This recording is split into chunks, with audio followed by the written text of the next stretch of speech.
Hello there. Sadiq Khan's net zero ULEZ plans are now coming under attack from London borough councils.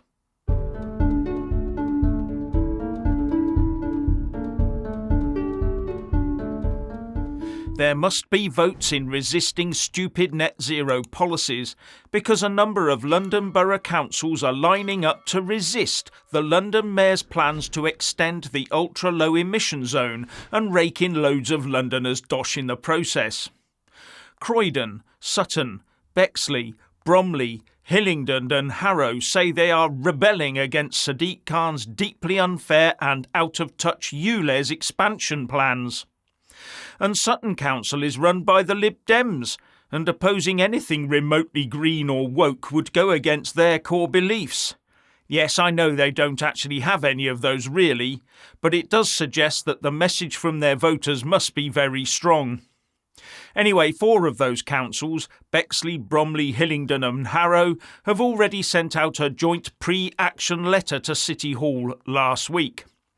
And it's being reported that 2 councils want to stop the deployment of ULEZ cameras. And remember, the majority of people responding to the ULEZ expansion consultation were opposed to it anyway, 59% of them. And then news emerged it would have been even higher except for Sadiq Khan burying over 5,000 more opposing votes.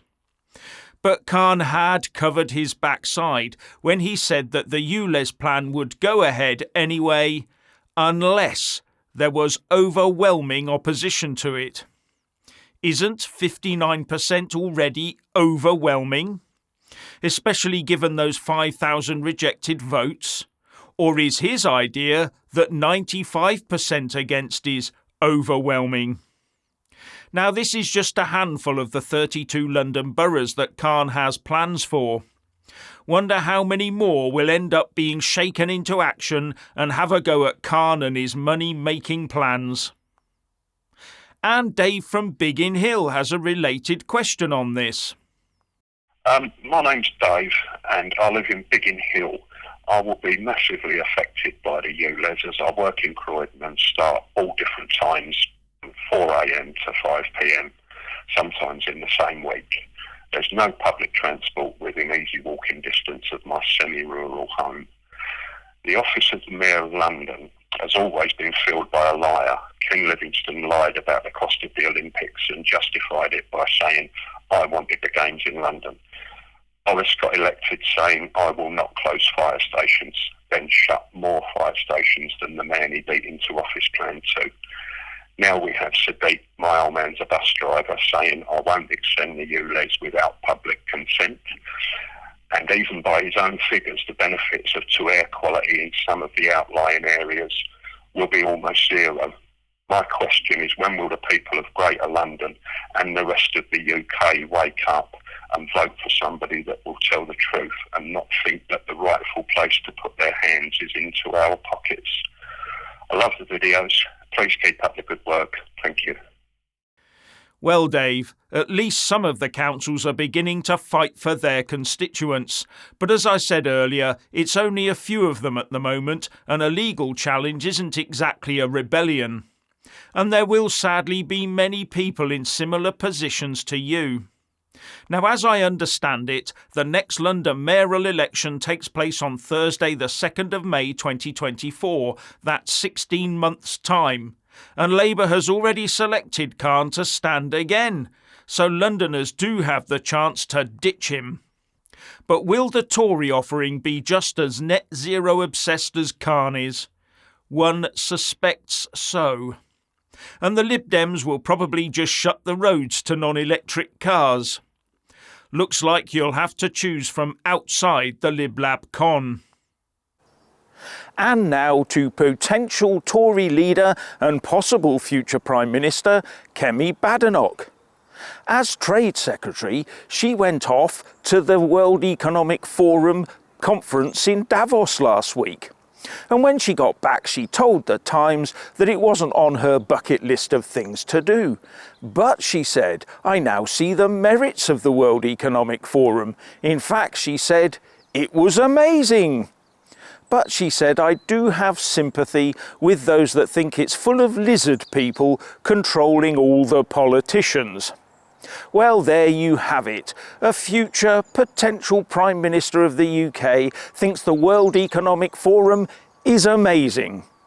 But if you take the view that it's just a small collection of highly self-interested and very wealthy elites pushing governments and corporates into acting against the interests of the rest of humanity, then you must be a believer in lizard people, and your thoughts and opinions should be derided and ignored. Is that how this works? And what's this emerging nightmare?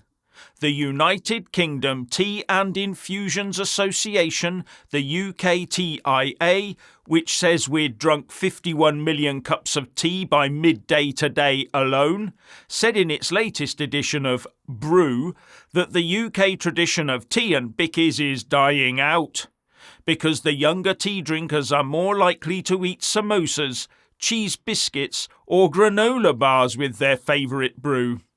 And it's the over 55s who have the sweet biscuit tooth. What's wrong with a digestive or a rich tea with your cuppa? And what do you prefer?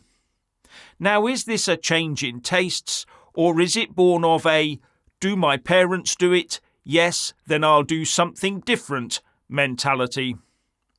Oh well, another empire-building tradition withers away. Right, you lot, I've got something exciting for you today. Well, I think it's exciting. It's a conspiracy theory, and it's my own personal one. And that is, what if, and it is a theory, what if Boris Johnson is a goodie? Yeah. I thought you'd be impressed. Whoa, don't press that stop off button. No. Bear with me. So, here we go. So you are the Prime Minister, and you've told everyone they have to lock down, and that they cannot leave their homes, and strict social distancing rules, and you live in the most monitored house, in the most monitored street, with the most monitored work environment in the country. And you decide to hold parties, multiple parties, or at least allow them to take place, or aware that they are taking place within your house. Would you do that as Prime Minister? Think about it. No, of course you wouldn't. You wouldn't do that. You're not that stupid. You'd have to be genuinely stupid, and I know some of you will go, oh, he's egotistical enough to do it, is Mr. Johnson. No, wait a second. Yes, the point is he is so egotistical that he would not want his reputation damaged unless there was another reason why he did it. Knowing full well that he would lose his reputation and bring down the government potentially. What could that be? Well, have you noticed how Britain pretty much came out of lockdown first? And we came out out of all the sort of major EU nations and world nations, Britain came out of lockdown like we were way ahead of everyone else. Austria were like, I mean, they weren't talking about, Austria was on about fining their own citizens for not having a certain medical mandate. No, the mandates ended rather quickly in Britain, thanks to Boris Johnson. And he always seemed like a man with a gun against his head, I thought, when he was on that podium saying, you know, you must stay at home, you must stay at home. It reminded me of one of those videos that these poor people who are captured by these terrible organisations before they are put to death. One of those videos they make, you know, saying, you know, oh, I'm being treated really well, thank you. No, something didn't add up about it. I don't know. Maybe this is, as I said, it's a theory. But on a basic observation, just using your eyes and your ears and your gut instinct. I'm not here to say I'm a big Boris Johnson fan. What happened under his government is unforgivable. Let that sink in. Read my lips. Unforgivable. But it doesn't add up, does it? It doesn't make sense. Why would he allow those parties to take place? He would have known that it was going to come out. It almost makes me feel like this whole spat he had with Dominic Cummings was all rather orchestrated. Perhaps this was a plan by them. You never know. Stranger things have happened at sea.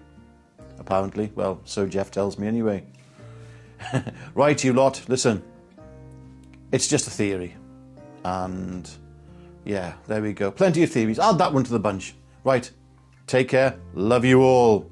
And don't forget, I'll see you tomorrow at 5:45.